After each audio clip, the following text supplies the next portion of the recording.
Narito na ang Balitang Express sa oras na ito. Ang graduating student ng lungsod ng General Santos ay natagpo ang pinagsasaksak hanggang sa mamatay sa kanyang silid. Isang 21 taong gulang na graduating student ang natagpo ang patay sa loob ng kanyang silid sa barangay Apopong sa lungsod ng General Santos na may mga saksak sa katawan. Ang biktima na kinilala lamang na sa pangalang alias Jane ay nadiskubre ng mga kapamilya sa kanyang tahanan sa Purok DPP. Kinumpirma ng mga otoridad na siya ay nagtamo ng maraming saksak na tinutukoy na sanhi ng kamatayan. Ang mga miyembro ng pamilya ay nagpahayag ng pagkabigla at pagdadalamhati sa marahas na pagkamatay. Nananawagan din sila para sa hustisya na hinihimok ng mga otoridad ang imbestigahan ng maigi ang kaso.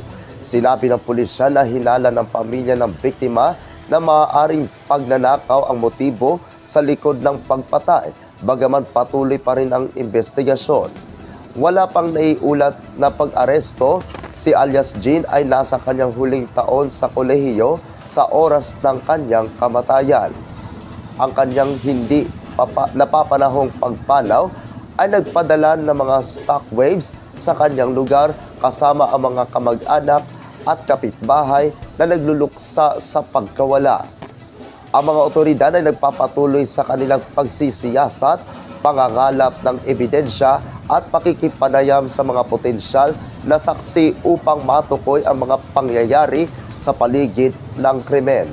Ang panawagan ng pamilya para sa hustisya ay sumasailalim sa mas malawak na pag-aalala sa kaligtasan sa komunidad habang ang mga naninirahan ay umaasa para sa isang mabilis na resolusyon at pananagutan para sa mga responsable. Antabayanan ng iba pang mga balita mamayang alas 9:30 ng gabi sa Philippine Headlines.